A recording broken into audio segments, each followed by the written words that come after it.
മനസ്സിൻ്റെ നവീകരണം, മനസ്സിൻ്റെ ശക്തീകരണം, അതിലൂടെ നമ്മൾ അനുഗ്രഹത്തിലേക്ക് കടന്നു വരാൻ പോകുക. മനസ്സിൻ്റെ നവീകരണം, മനസ്സിൻ്റെ ശക്തീകരണം, ഇത് വളരെ പ്രധാനപ്പെട്ട ഒരു മേഖലയാണ്. ഒരു മനുഷ്യന് ആത്മാവ്, മനസ്സ്, ശരീരം, അല്ലേ? ആത്മാവ്, മനസ്സ്, ശരീരം നമുക്കെല്ലാവർക്കും ഉണ്ട്. ആത്മാവുണ്ട്, മനസ്സുണ്ട്, ശരീരമുണ്ട്, ഇല്ലേ? ഉണ്ട്. അതിൽ ഏറ്റവും പ്രധാനപ്പെട്ട ഒരു ഘടകമാണ് മനസ്സ്. മനസ്സ്, ബോധമനസ്സ്, ഉപബോധ മനസ്സ്, അപബോധ മനസ്സ്, പിന്നെ നമ്മുടെ ഓർമ്മകൾ, നമ്മുടെ ചിന്തകൾ, അങ്ങനെയൊക്കെ. നമ്മുടെ മനസ്സ് അതിപ്രധാനപ്പെട്ട ഒരു ഘടകമാണ് നമ്മുടെ ജീവിതത്തിൽ. നമ്മുടെ മനസ്സ് നമ്മുടെ ജീവിതത്തിൽ വിജയത്തിലേക്കോ പരാജയത്തിലേക്കോ രോഗത്തിലേക്കോ എങ്ങോട്ട് വേണമെങ്കിലും നയിക്കാനായിട്ട് സാധിക്കും. ആ മനസ്സിൻ്റെ ശക്തീകരണമെന്ന് പറയുന്നത് ഏറ്റവും പ്രധാനപ്പെട്ടതാണ്. മനസ്സിൻ്റെ വിശുദ്ധീകരണവും ശക്തീകരണവും. ഇന്ന് നിങ്ങളിൽ പലരുടെയും മനസ്സിൽ വ്യത്യസ്തമായ നെഗറ്റീവായിട്ടുള്ള ചിന്തകൾ, പരാജയത്തിൻ്റെ ചിന്തകൾ, രോഗത്തെക്കുറിച്ചുള്ള ഭയം, മരണത്തെക്കുറിച്ചുള്ള ഭയം, വ്യത്യസ്തമായ വിധത്തിൽ ഞങ്ങളുടെ മനസ്സ് പല വിധത്തിലാണായിരിക്കുന്നത്. ചിലർക്ക് തോൽവിയെക്കുറിച്ചുള്ള ഭയം, മരണത്തെക്കുറിച്ചുള്ള ഭയം, അപകട ഭയം, രോഗഭയം, നഷ്ടമുണ്ടാവുമോ, ഭാവി എന്തായിത്തീരും, അങ്ങനെയൊക്കെ പല വിധത്തിൽ മനസ്സ് നിങ്ങളെ ഭാരപ്പെടുത്തുകയാണ്. ശരിയല്ലേ? ആണോ? അതെ. മനസ്സിൻ്റെ വിശുദ്ധീകരണവും മനസ്സിൻ്റെ നവീകരണവും നമ്മുടെ ജീവിത വിജയത്തിന് ഏറ്റവും പ്രധാനപ്പെട്ട ഘടകമാണ്. അത് നമ്മൾ പറയുന്ന നെഗറ്റീവ് വാക്കുകൾ, ശാപത്തിൻ്റെ വാക്കുകൾ, എതിർവാക്കുകൾ നമ്മുടെ വായിലൂടെ പുറപ്പെടുന്നത്, അത് നമ്മുടെ മനസ്സ് ചിന്തിക്കുന്ന എതിരായിട്ടുള്ള കാര്യങ്ങൾ നമ്മുടെ ജീവിതത്തെ പ്രതികൂലമായിട്ട് ബാധിക്കും. ഹല്ലേലൂയ. റോമാലേഖനം 12-ാം അധ്യായത്തിൻ്റെ 1-2 തിരുവചനങ്ങൾ. റോമാലേഖനം 12-ന്റെ 1-2 വചനങ്ങൾ. ആകയാൽ സഹോദരരെ, ദൈവത്തിൻ്റെ കാരുണ്യം അനുസ്മരിച്ചുകൊണ്ട് ഞാൻ നിങ്ങളോട് അപേക്ഷിക്കുന്നു, നിങ്ങളുടെ ശരീരങ്ങളെ വിശുദ്ധവും ദൈവത്തിന് പ്രീതികരവുമായ സജീവ ബലിയായി സമർപ്പിക്കുവിൻ. നിങ്ങളുടെ ശരീരങ്ങളെ വിശുദ്ധവും ദൈവത്തിന് പ്രീതികരവുമായ സജീവ ബലിയായി സമർപ്പിക്കുവിൻ. ഇതായിരിക്കണം നിങ്ങളുടെ യഥാർത്ഥമായ ആരാധന. അടുത്ത വചനം, നിങ്ങൾ ഈ ലോകത്തിന് അനുരൂപരാകരുത്, പ്രത്യുത നിങ്ങളുടെ മനസ്സിൻ്റെ നവീകരണം വഴി രൂപാന്തരപ്പെടുവിൻ. അത് പ്രധാനപ്പെട്ട ഒരു പോയിൻ്റാണ്. നിങ്ങൾ ഈ ലോകത്തിന് അനുരൂപരാകരുത്, പ്രത്യുത നിങ്ങളുടെ മനസ്സിൻ്റെ നവീകരണം വഴി രൂപാന്തരപ്പെടുവിൻ. ദൈവഹിതം എന്തെന്നും നല്ലതും പ്രീതിജനകവും പരിപൂർണമായത് എന്തെന്നും വിവേചിച്ചറിയാൻ അപ്പോൾ നിങ്ങൾക്ക് സാധിക്കും. നിങ്ങൾ ഈ ലോകത്തിന് അനുരൂപരാകരുത്, പ്രത്യുത നിങ്ങളുടെ മനസ്സിൻ്റെ നവീകരണം വഴി രൂപാന്തരപ്പെടുവിൻ. Hallelujah, hallelujah. ഒരുപക്ഷെ ആന്തരിക സൗഖ്യ ധ്യാനമൊക്കെ കൂടിയിട്ടുള്ളവർ ഈ സമൂഹത്തിലുണ്ടാവാം. അങ്ങനെയെങ്കിൽ നിങ്ങൾ ക്ലാസ്സുകൾ കേട്ടിട്ടുണ്ടാവാം. ഒരു വ്യക്തിയുടെ വ്യക്തിത്വം രൂപപ്പെടുന്നത് 5 വയസ്സ് വരെയുള്ള കാലഘട്ടമാണ്. അമ്മയുടെ ഗർഭപാത്രത്തിൽ തുടങ്ങുന്ന വ്യക്തിത്വ രൂപീകരണം 5 വയസ്സ് വരെ, 5 മാക്സിമം 6 വയസ്സ് വരെ തലച്ചോറിൻ്റെ വളർച്ച, മൊത്തത്തിലുള്ള കാര്യങ്ങൾ വ്യക്തിത്വം രൂപപ്പെടുകയാണ്. നമ്മൾ വായിക്കുന്നു ജ്ഞാനത്തിൻ്റെ പുസ്തകം. ഞാനിപ്പോൾ പറഞ്ഞ ഈ വചനം റോമ 12-ന്റെ 1-2 വചനങ്ങൾ നിങ്ങളുടെ മനസ്സിൽ ഉണ്ടായിരിക്കണം.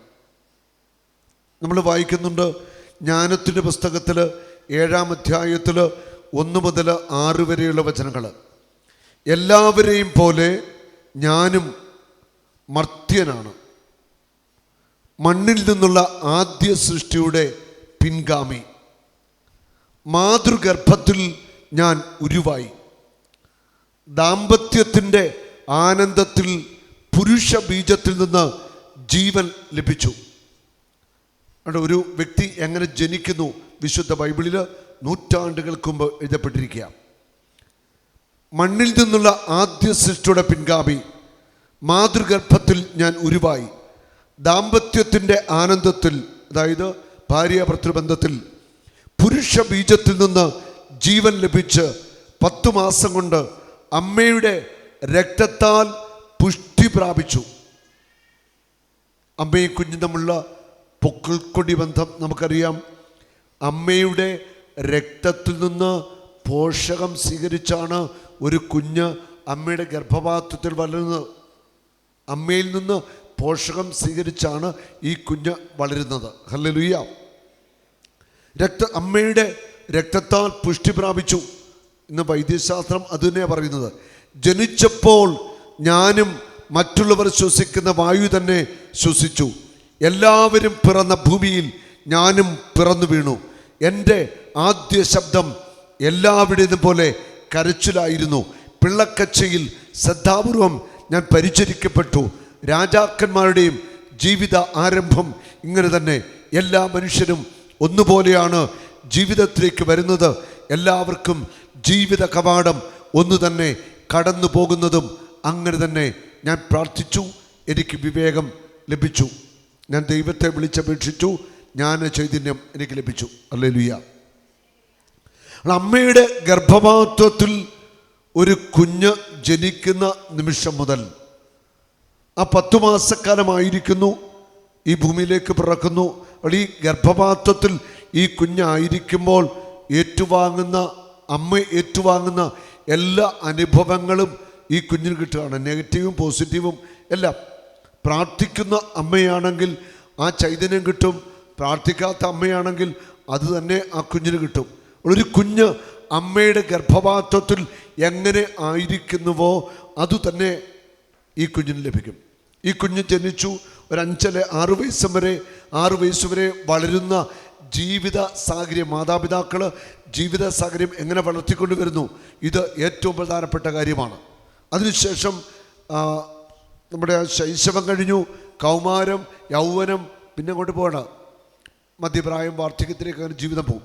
ഈ ഒരു 6 വയസ്സ് അല്ലെ കൂടി വന്നാൽ ഒരു 10 വയസ്സ് വരെയൊക്കെ ഈ ഒരു കുഞ്ഞു വളരുന്ന ഈ കാലഘട്ടം വളരെ പ്രധാനപ്പെട്ട.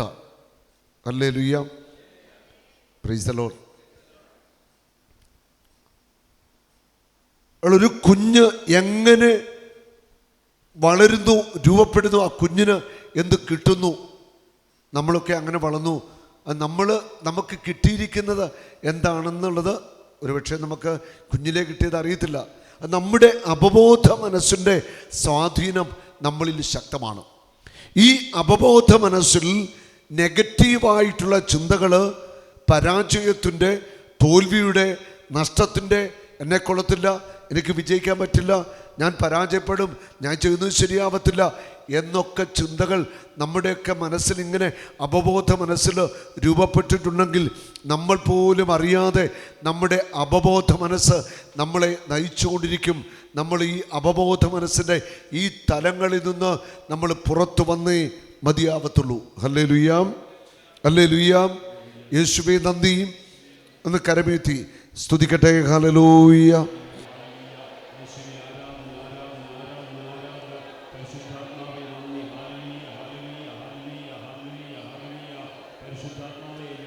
Praise the Lord. ഈയിടെ ചിറ്റടിയിൽ നമ്മുടെ ഏകദിന കൺവെൻഷൻ നടക്കുന്ന സ്ഥലമാണ് മുണ്ടക്കയം അടുത്ത് ചിറ്റടി. അവിടെ ഒരു കുഞ്ഞിനെ 2 ശനിയാഴ്ച പ്രാർത്ഥിക്കാൻ കൊണ്ടുവന്നു. ആ കുഞ്ഞിനൊരു 5 വയസ്സ് പ്രായമേ ഉള്ളൂ. ആ കുഞ്ഞിൻ്റെ വല്യപ്പനും വല്യമ്മയും കൂടിയാണ് കൊണ്ടുവന്നത്. അവരൊത്തിരി വിഷമത്തിലാണ്.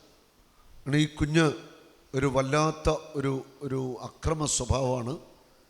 ഈ കുഞ്ഞിൻ്റെ മാതാപിതാക്കളുടെ കൂടെ ആയിരുന്ന സമയത്ത് ഒരു വിദേശത്തോ മറ്റാണെന്ന് തോന്നുന്നു, അങ്ങനെ പറഞ്ഞിട്ട് എൻ്റെ ഓർമ്മ, എങ്ങനെയുള്ള നാട്ടിലാണെന്ന് അറിയത്തില്ല. അപ്പോൾ ഈ കുഞ്ഞിന് നിരന്തരമായിട്ട് ഇവർ ഈ ഫോൺ ഉപയോഗിക്കാൻ കൊടുക്കും, മൊബൈൽ ഫോണ്. ഈ മൊബൈൽ ഫോണൊക്കെ ഈ പിള്ളേർക്ക് വളരെ പെട്ടെന്ന് പഠിക്കും. അതിനകത്ത് ഇങ്ങനെ ഈ കുഞ്ഞ് ഈ പിശാചുമായിട്ട് ബന്ധപ്പെട്ട സാത്താനുമായിട്ട് ബന്ധമുള്ള സാത്താൻ ആ മേഖലയിലുള്ള കുറേ കാഴ്ചകൾ ഈ കുഞ്ഞ് കാണാൻ തുടങ്ങി. മാതാപിതാക്കളെ ശല്യം തീർക്കാൻ വേണ്ടി കൊടുത്തു. അങ്ങനെ കണ്ട് ഈ കുഞ്ഞ് വേറൊരു അവസ്ഥയിലേക്ക് അങ്ങോട്ട് മാറുകയാണ്. ആ മാതാപിതാക്കൾ പറയുന്നത്, ഇപ്പം വല്യപ്പൻ്റെയും വല്യമ്മയോട് ഈ കൊച്ച് പറയുന്നത്, ഞാൻ പിശാചാണ്, എൻ്റെ കൂടെ പിശാചുണ്ട്. വല്യപ്പനോടും വല്യമ്മയോടും പറയും, നിങ്ങളെ കൊല്ലാൻ വേണ്ടിയാണ് ഞാൻ ജനിച്ചിരിക്കുന്നത്. ഇതൊക്കെ കുഞ്ഞ് പറയുന്നത്. 5 വയസ്സുള്ള ഒരു ആങ്കൊച്ച. Praise the Lord. ഞാൻ അന്ന് പ്രാർത്ഥിച്ചു. പിറ്റേ 2 ആഴ്ച എൻ്റെ 2 തവണ എൻ്റെ കൊണ്ടുവന്ന് 2 തവണ ഞാൻ പ്രാർത്ഥിച്ചിട്ടു. അതുകൊണ്ട് ഈ കുഞ്ഞിനെ രൂപപ്പെടുത്തിയത് ആ മൊബൈലിൽ കണ്ട കാര്യങ്ങൾ ഈ കുഞ്ഞിനെ ഒരവസ്ഥയിലാക്കിയിരിക്കുക.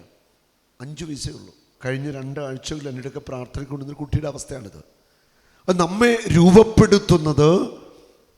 ഇപ്പോൾ അനേകം കുട്ടികളെ രൂപപ്പെടുത്തിക്കൊണ്ടിരിക്കുന്നത് TV-യും മൊബൈലും ഇതൊക്കെ കണ്ട് ഈ കുഞ്ഞുങ്ങൾ ഈ ഒരവസ്ഥയിലേക്ക് മാറിക്കൊണ്ടിരിക്കുക. വല്ലാത്ത അപകടകരമായ ഒരവസ്ഥയിൽ അക്രമകാരികളായിട്ട് കുഞ്ഞുങ്ങൾ. ഈ അടുത്ത നാളിൽ ഒരുപക്ഷെ നിങ്ങൾ പത്രം വായിക്കുന്നവർക്കറിയാം, കറുകച്ചാൽ എന്ന സ്ഥലത്ത് 2 ഗുണ്ടാ സംഘങ്ങൾ തമ്മിലുണ്ടായ ആക്രമണം. ഗുണ്ടകൾ പരസ്പരം ആക്രമണമുണ്ടായി. സംഭവം ഇതാണ്. അവരുമായിട്ട് ബന്ധപ്പെട്ട ഒരു വ്യക്തി പങ്കുവെച്ച അനുഭവമാണ്. 24 വയസ്സുള്ള ഒരു ചെറുപ്പക്കാരനെ മറ്റൊരു ഗുണ്ട സംഘം കൊല്ലുകയാണ്. കൊന്നു. മറ്റേ ഗുണ്ട ജയിലിലാണ്, ജാമ്യമൊക്കെ കിട്ടി ഇറങ്ങി തോന്നുന്നു. ഇതിൻ്റെ കാരണമെന്ന് പറഞ്ഞാൽ മയക്കുമരുന്ന് വിൽപ്പനയായിട്ട് ബന്ധപ്പെട്ട വിഷയങ്ങളാണ്. ഇവിടെ പ്രായം കേൾക്കുമ്പോഴാണ് നമ്മൾ ഞെട്ടിപ്പോകുന്നത്. 24 വയസ്സ് പ്രായമേ ഉള്ളൂ. 24 വയസ്സ് പ്രായമുള്ള ഗുണ്ടാ സംഘമായിട്ട് പ്രവർത്തിക്കുന്ന ചെറുപ്പക്കാർ. കഴിഞ്ഞ ദിവസം ദീപികയുടെ ഹെഡിങ്ങിലുണ്ടായിരുന്ന വാർത്ത അല്ലേ, ഗുണ്ടാ സംഘങ്ങൾ കേരളത്തിൽ പെരുകിയിരിക്കുന്നു. അതുകൊണ്ട് വളരെ സൂക്ഷിക്കുക. നിങ്ങൾ എവിടെയെങ്കിലുമൊക്കെ ആകുമ്പോൾ ചെറുപ്പക്കാർ പിള്ളേരുമായിട്ട് ഒരക്ഷരം പോലും മിണ്ടാൻ പോകാതിരിക്കുക നല്ലത്. നൈറ്റ് കടയിൽ കയറിയാലും വണ്ടിയിൽ പോകുമ്പോഴൊക്കെ ആരെങ്കിലും എന്തിനു പറഞ്ഞാൽ ഒന്നും മിണ്ടായിരിക്കുക. ചിലപ്പം അമ്മ കത്തി കയറ്റിയിട്ട് പോകും. അതുപോലെ ഗുണ്ടാ സംഘങ്ങൾ കേരളത്തിലുണ്ട്. ഞാൻ പറഞ്ഞു വന്ന് ഈ സംഭവം ഇതുമായിട്ട് ബന്ധപ്പെട്ട അവരെ അറിയാവുന്ന ഒരു വ്യക്തി ഷെയർ ചെയ്ത അനുഭവമാണ്. ഗുണ്ടാസംഘങ്ങൾ ആദ്യം വിഷയമായി, മയക്കുമരുന്നുമായി ബന്ധപ്പെട്ട് ഈ മരിച്ച വ്യക്തി എന്ത് വിൽക്കുകയോ കാശ് കൊടുക്കാതിരിക്കുക എന്താ വിഷയങ്ങളാണ്. അതേ തുടങ്ങിയ വിഷയങ്ങൾ മറ്റൊരു വെട്ടിക്കൊല്ലുക എന്ന് പറഞ്ഞാൽ, വെട്ടിക്കൊന്ന വ്യക്തി ഇവനെ വെട്ടി താഴെയിട്ടു. വെട്ടി അവന് മുറിവേറ്റ അവിടെ അവനിട്ട് 10-60 വെട്ടുവെട്ടിയവർ അവിടെ കിടക്കുമ്പോൾ അവൻ വിളിച്ചു പറഞ്ഞു, ഞാൻ ജീവനോടെ എഴുന്നേറ്റ് വരികയാണെങ്കിൽ നിന്നെ ഞാൻ കൊല്ലുമെന്ന്. എതിർക്കുണ്ടോട് പറയുക, നീ എന്നെ കൊന്നില്ലെങ്കിൽ ഞാൻ ജീവനോടെ എഴുന്നേറ്റ് വേണം നിന്നെ ഞാൻ കൊല്ലുമെന്ന ഇവനോടെ വെട്ടുകൊണ്ട് കിടക്കുന്ന വിളിച്ചു പറയുന്നതാ. കേട്ടിട്ട് ഞെട്ടിപ്പോയി. അവസാനം ഈ വീണ് കിടന്നോൻ്റെ വൃഷണം വരെ അവർ വെട്ടിമാറ്റി. ഈ 24 വയസ്സുകാരനാണ് ഇത് ചെയ്ത് കൊന്നു. അപ്പോൾ ക്രൂരത ചെയ്യാനായിട്ട് ഒരു മടിയില്ല. ഇത് കേട്ടിട്ട് തലമരച്ചു പോയി ഞാനിത് കേട്ടിട്ട്. Praise the Lord. ഇതെങ്ങനെ ഇവർ ഇതുപോലെ രൂപപ്പെട്ടത്? 24 വയസ്സുള്ള ചെറുപ്പക്കാര് മരിക്കാൻ കിടക്കുമ്പോൾ ഇതാ പറയുന്നത്. അവനെ വെട്ടിക്കൊന്നവർ കശാപ്പ് ചെയ്ത് കളഞ്ഞു. എന്നിട്ട് വെട്ടിക്കൊന്നവരൊക്കെ ജയിലിലായി, കേസായി, ഒക്കെ അതങ്ങനെ കിടക്കും. അപ്പം ഈ ഒരു രീതിയിൽ ഒരു യുവാവ് രൂപപ്പെട്ടെങ്കിൽ അവൻ കണ്ടത്, കേട്ടത്, അനുഭവിച്ചത് ടെലിവിഷന്, മാധ്യമങ്ങൾ എല്ലാം അവൻ നമ്മൾ ചിന്തിക്കുന്നത് പോലെ അല്ല. ഈ സിനിമകൾ, ടെലിവിഷന്, മൊബൈൽ ഫോണ് നമ്മുടെ കുഞ്ഞുങ്ങളെ കണ്ടമാനം സ്വാധീനം ചെലുത്തുകയാണ്. ഇവരിത് കണ്ട് സെക്സ്, മദ്യപാനം, കൊലപാതകം, അക്രമം, ആ വിധത്തിലേക്ക് ഇവരുടെ മനസ്സുകൾ രൂപപ്പെട്ടുകൊണ്ടിരിക്കുക. മനസ്സ് വളരെ പ്രധാനപ്പെട്ട ഒരു ഘടകമാണ്. നമ്മൾ ചിന്തിക്കുന്ന പോലെ അനേകം വ്യക്തികൾ തെമ്മാടികളായെങ്കിൽ, കൊലപാതകളായെങ്കിൽ, മോശപ്പെട്ടവരായെങ്കിൽ അവരുടെ മനസ്സ് ആ വിധത്തിൽ രൂപപ്പെടുന്ന ജീവിത സാഹചര്യങ്ങൾ, കാഴ്ചകൾ, അതിലേക്ക് അവർ നയിക്കപ്പെട്ടു. അതിൻ്റെ അനന്തരഫലമാണ് അവർ അങ്ങനെ ആയിരിക്കുന്നത്. Hallelujah, hallelujah. ഒരു പ്രാർത്ഥിക്കുന്ന കുടുംബത്തിൽ വളരുന്ന ഒരു കുട്ടി, മാതാപിതാക്കളെ പ്രാർത്ഥിക്കും, നല്ല കുടുംബം, അങ്ങനെ വളരുന്നൊരു കുട്ടി ആ രീതിയിൽ വളർത്തിക്കൊടുന്നാൽ അങ്ങനെ ആയിരിക്കും. നമ്മൾ ശരിക്കും ഈ കുഞ്ഞുങ്ങളെയൊക്കെ നന്നായിട്ട് നമ്മൾ ശ്രദ്ധിക്കേണ്ടിയിരിക്കുന്നു. മാതാപിതാക്കന്മാർ കുഞ്ഞുങ്ങൾ എന്ത് കാണുന്നു, എന്ത് കേൾക്കുന്നു, എങ്ങനെയാണെന്നൊക്കെ ശരിക്കും നമ്മൾ അറിയണം.